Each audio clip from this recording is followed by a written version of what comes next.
My name is Jacqueline Franjou, and I'm the CEO of the Women's Forum. And my dear friends, thank you to be there. And I would like to thank Tokyo Safety, because about 10 months ago we had a tremendous lunch with the parliamentary women, and the dream today become reality because you are here. And thanks also to my friend Anne Fermont to organize that lunch 9 months ago.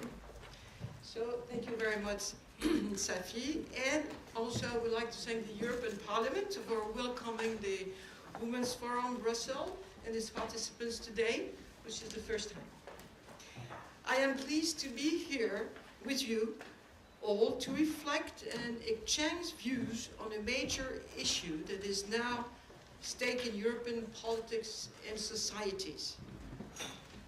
Our societies are in crisis, and the crisis is one of trust.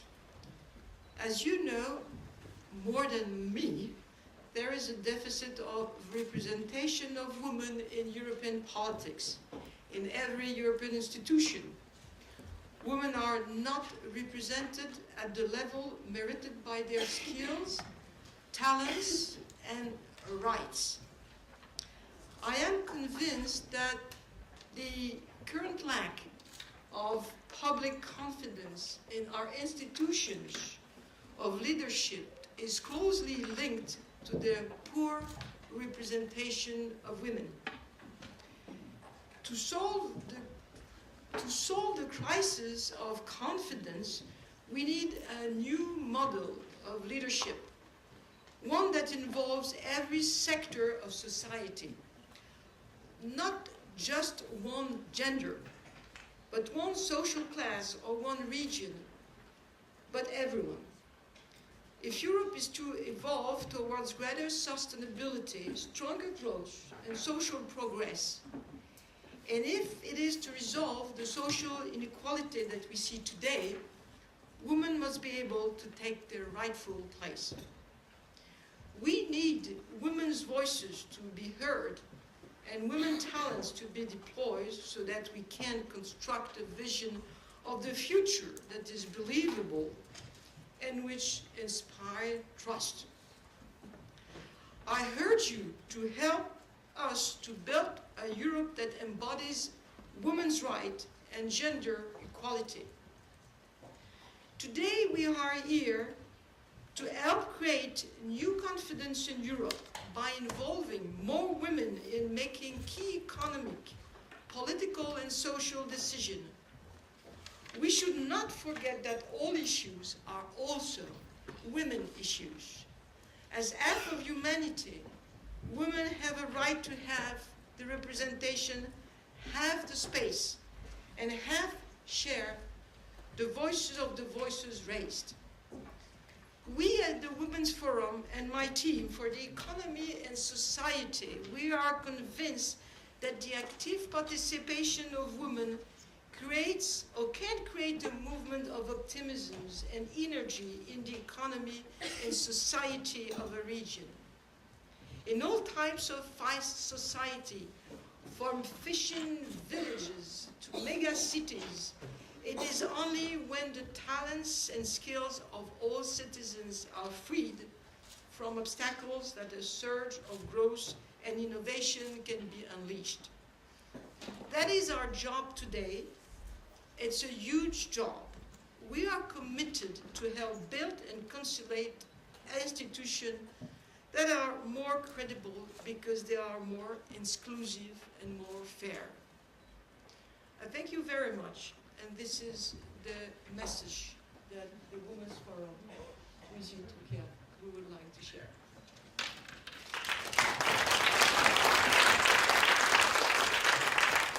Merci beaucoup Jacqueline. Je voudrais d'abord vous souhaiter, vous dire bonjour et vous souhaiter la bienvenue à tous et à toutes et vous dire que je suis très heureuse de vous accueillir ici à Bruxelles à l'occasion de l'édition européenne du Women's Forum for the Economy and Society. Dans une économie mondialisée où l'Europe est un relais indispensable des États, j'ai pensé qu'une session européenne de ce forum permettrait de mieux faire connaître nos institutions, le Parlement, la Commission ou le Comité économique et social, qui sont toutes représentées aujourd'hui. Et Jacqueline a tout de suite montré beaucoup d'enthousiasme quand j'ai proposé mon soutien pour accueillir cet événement au Parlement. Je voudrais également remercier Anne Dufermont qui est à l'origine de cette idée d'organiser une session européenne ici au Parlement européen. Et je voudrais associer mes collègues Constance Le Grip et Maïté Sancet-Smith qui m'ont soutenue et qui ont toujours été présentes pour pouvoir organiser la réunion d'aujourd'hui. En effet, quel autre lieu que le Parlement européen qui a donné le nom de Simone Veil à son esplanade à Bruxelles et celui de Louise Weiss au bâtiment principal de son siège strasbourgeois pouvait accueillir cette première session. Surtout, cette année 2014 est doublement importante. Côté européen, vous le savez, le Parlement et la Commission européenne seront en grande partie renouvelés cette année. Et pour le Women's Forum, cette année est également importante puisqu'elle marquera son 10e anniversaire. Les thèmes que nous aborderons aujourd'hui vous permettront de mieux appréhender le champ d'action européen, ses procédures, ses réseaux et son jargon. En revanche, vous ne trouverez pas ici de solution euro-miracle.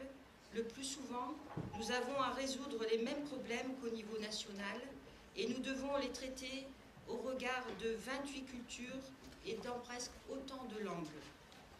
Notre méthode repose exclusivement sur le consensus et si elle n'aboutit pas toujours à des résultats précis et compréhensibles, nous parvenons la plupart du temps à dégager des solutions novatrices et acceptées par tous. Je pense que cette méthode est particulièrement adaptée pour faire progresser la représentativité des femmes dans l'économie, la politique et dans le domaine de la recherche notamment. Pour quelles raisons? D'abord, globalement, nous ne pouvons que constater des progrès plus ou moins sensibles, mais tangibles. Ensuite, car il nous reste maintenant à faire éclater les poches de résistance, c'est-à-dire des domaines où aucune réglementation n'a pu faire rompre les habitudes. Ici, le recours au compromis, à la comparaison des propositions des différents pays, peut constituer une véritable solution.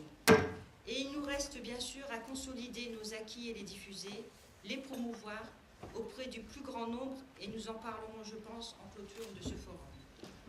Un dernier mot, cette première session européenne du Women's Forum était conçue au départ comme un essai. À vous voir aussi nombreuses et nombreux aujourd'hui, nous pouvons dire qu'il est déjà transformé. Bonne session à tous, je vous remercie.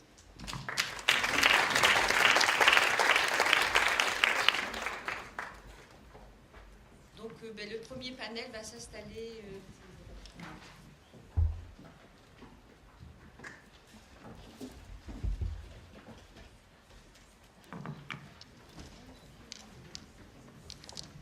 Hello, my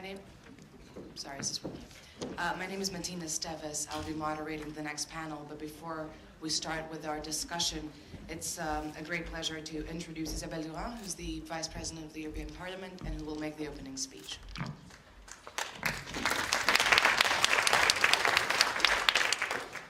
Bonjour à toutes.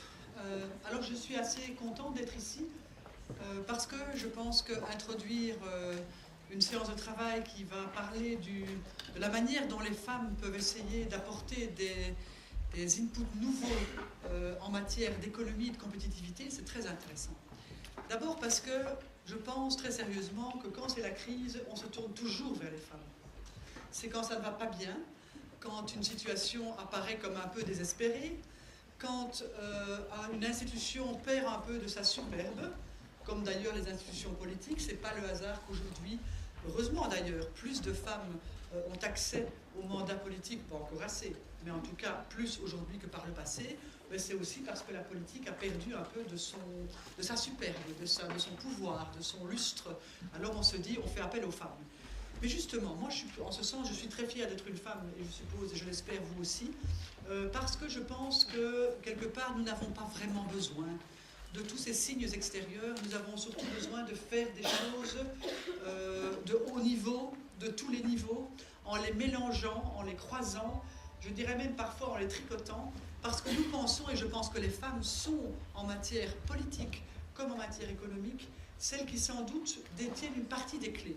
Pas toutes seules évidemment, il n'y a pas de raison que les femmes soient meilleures que les hommes, il n'y a pas de raison que nous fassions des combats contre les hommes.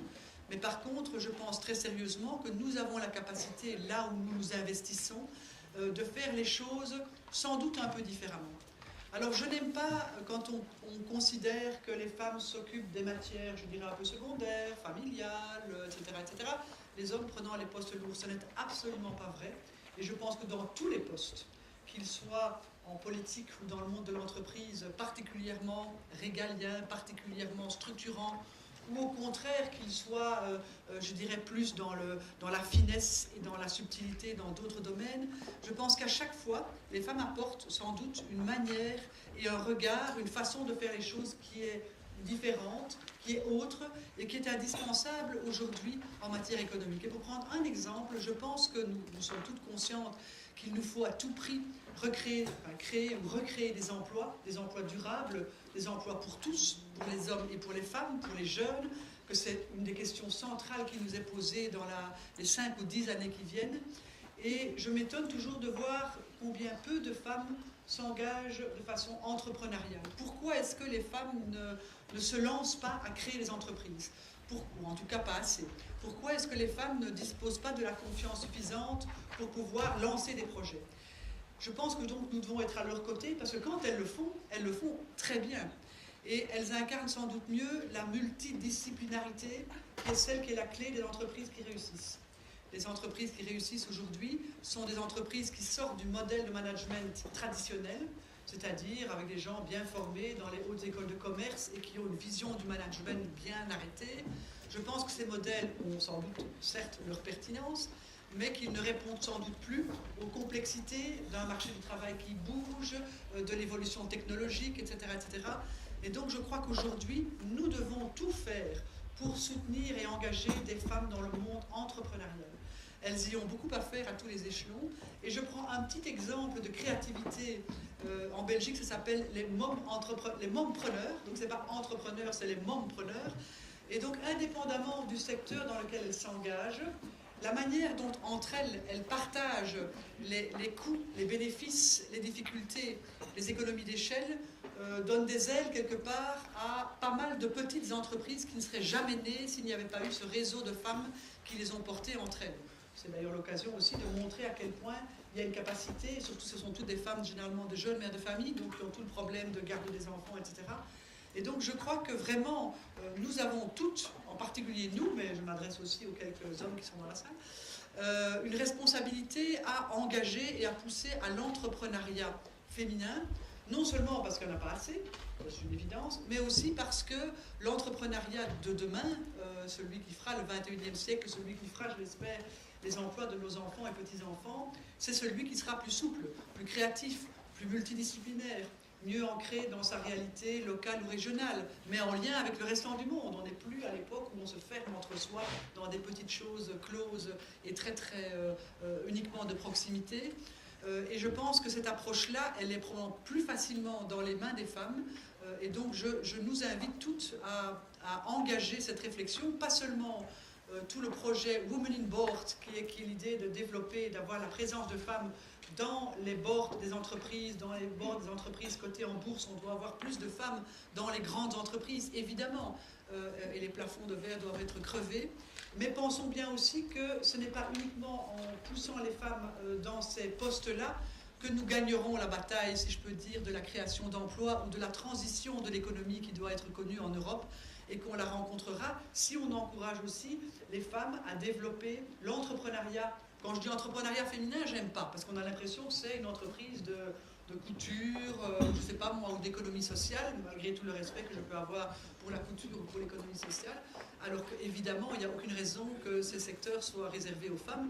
Dans tous les domaines, construire ou monter un projet innovant, un projet qui intègre les contraintes écologiques, qui intègre une vision de long terme, qui travaille en multipliant, je dirais, la valorisation de l'ensemble des travailleurs d'une entreprise, qui permet depuis le moindre nettoyeur ou nettoyeuse, je dirais nettoyeur exprès, les administratifs, les cadres qui travaillent dans une logique différente du point de vue de la valorisation des talents de l'ensemble des personnes actives dans l'entreprise, qui s'est délégué.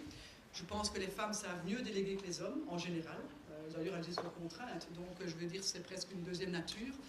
Ces qualités-là sont celles d'un petit ou d'un grand manager aujourd'hui, et donc je crois vraiment que nous avons une grosse responsabilité à les encourager, à les soutenir dans tous les projets qu'elles peuvent mener en termes de création d'activités économiques, mais aussi, je dirais, de bénéfices secondaires de l'activité économique, c'est-à-dire la valeur immatérielle d'une entreprise. Une entreprise n'a pas qu'une valeur matérielle, une valeur en bourse, si elle est cotée, ou un chiffre d'affaires.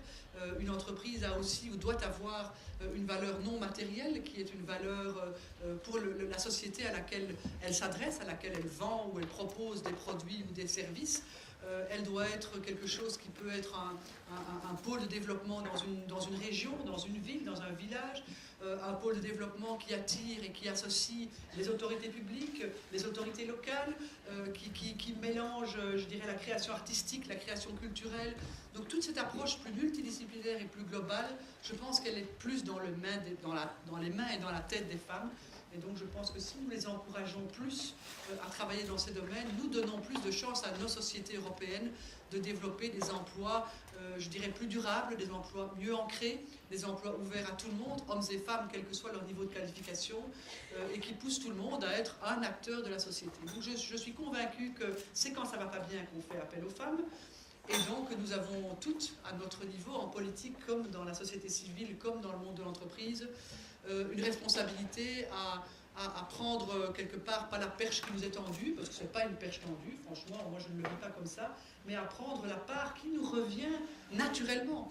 On doit être là à 50% dans tous ces domaines, et donc cette part qui nous revient naturellement, je pense qu'elle peut donner un coup de pouce à la société, elle sera bonne pour tout le monde, y compris pour les hommes d'ailleurs, qui ont tout à gagner à avoir plus de femmes autour d'eux à tous les niveaux de l'entreprise, et que la vision de la compétitivité y gagnera. Elle sera sans doute une compétitivité économique, avec tout ce que ça implique, aussi parfois comme rudesse ou comme violence, y compris d'ailleurs dans le monde politique. Mais je pense que cette compétitivité peut-être prendra aussi un sens un peu différent si elle est menée à égalité entre hommes et femmes dans les secteurs dans lesquels ils sont actifs. Voilà donc ce que je voulais vous dire d'entrée de jeu. Je ne sais pas rester avec vous parce qu'il y a d'autres choses prévues cet après-midi, mais en tout cas, je regarderai avec attention le papier final. Et puis il y aura peut-être d'autres occasions à retravailler ensemble sur l'un ou l'autre de ces aspects. Et donc d'avance, merci pour vos contributions à notre tâche globale.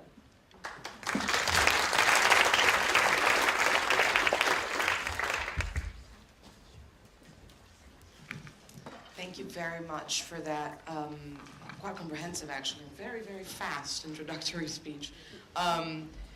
So if I can invite the panel participants to come up and take their seats so we can get started. We have a good hour for debates, and we're hoping to get as many questions from you as possible. So we won't really be doing introductory speeches. We just want to cut to the chase, get straight into debate. It's a great pleasure to introduce and to chair this panel of very impressive women. We have been talking about, for the last 4 years really, about Europe's competitiveness crisis.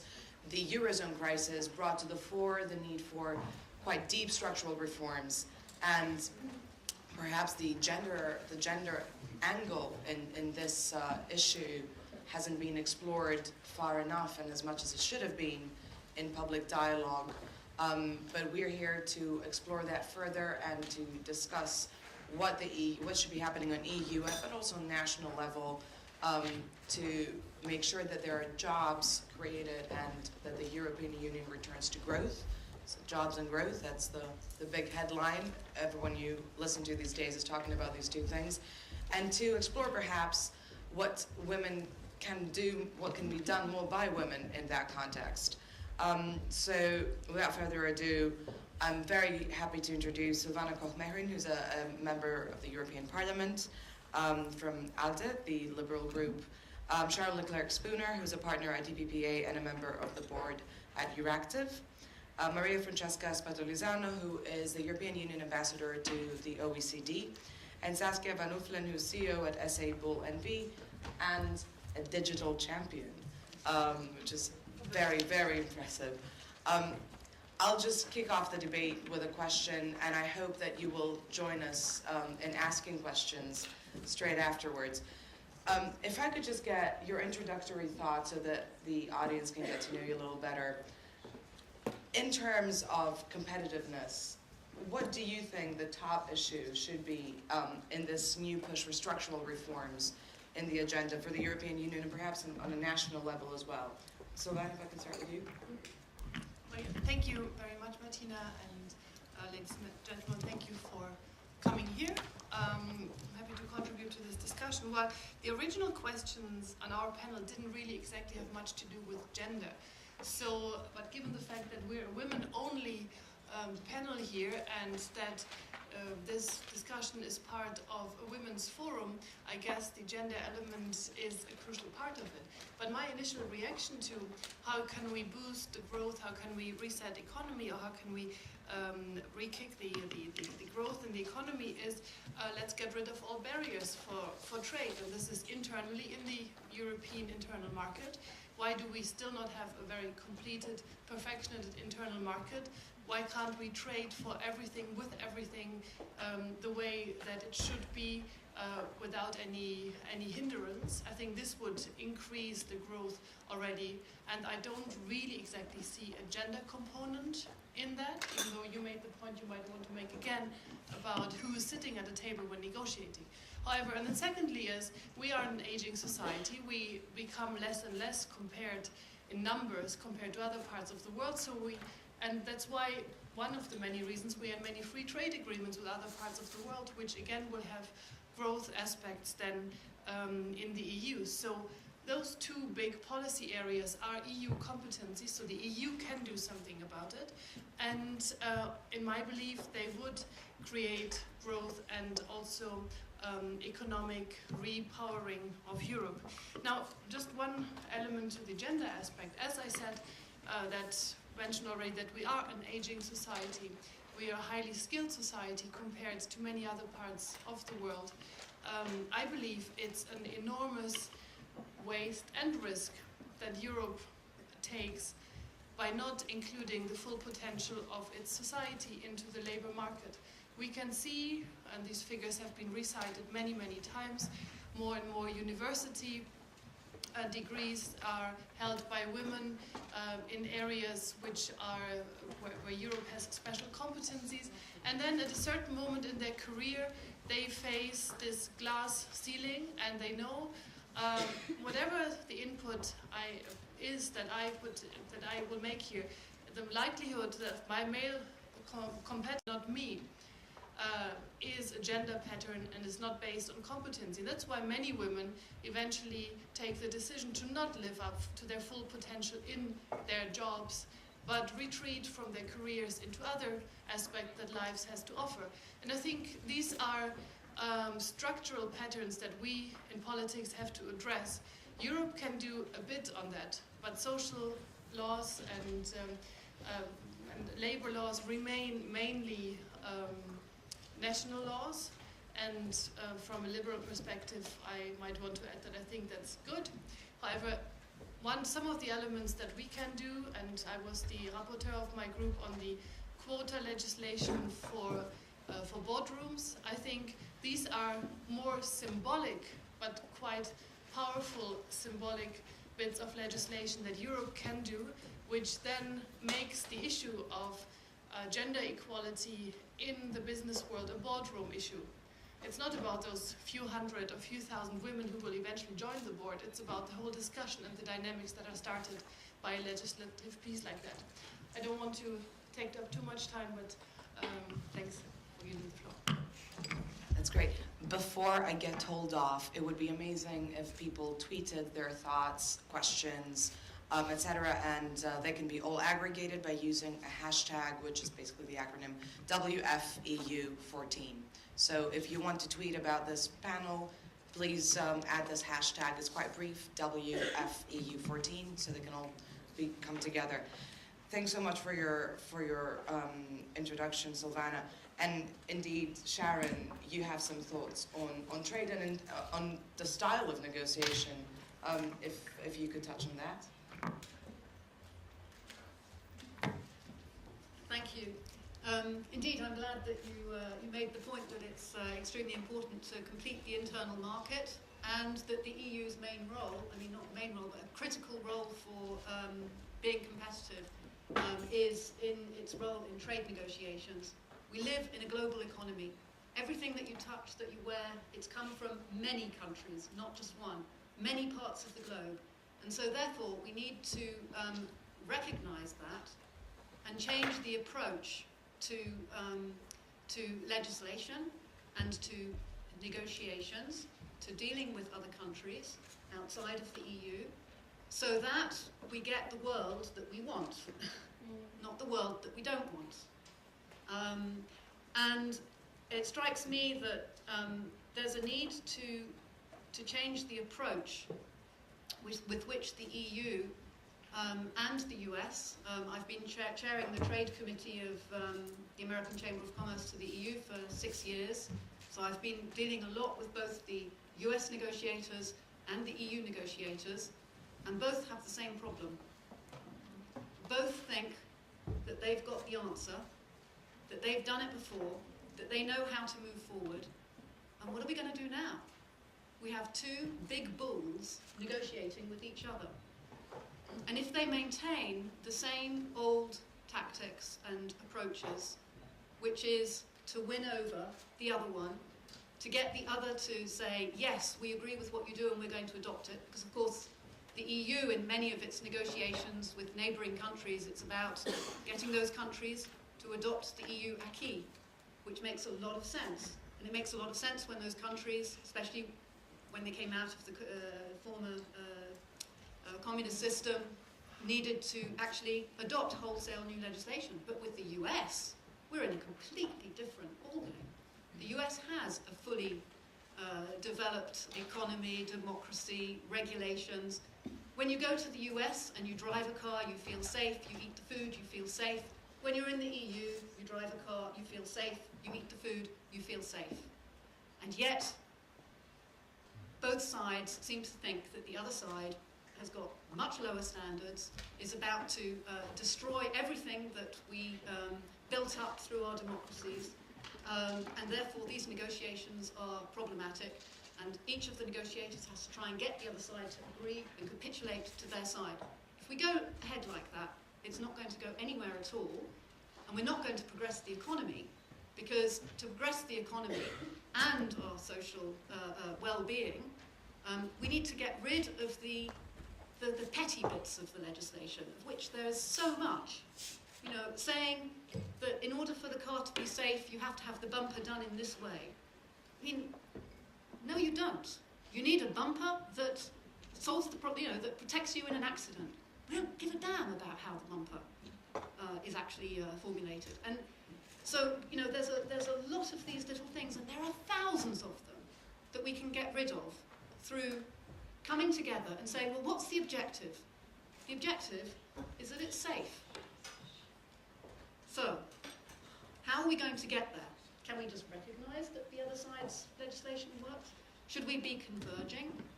No, let's focus on that, not who's going to capitulate first. So I think that there's a new approach that's needed towards trade negotiations, which is one of the areas where the EU can really contribute to our competitiveness and also to a global economy where high standards reign. So I think that's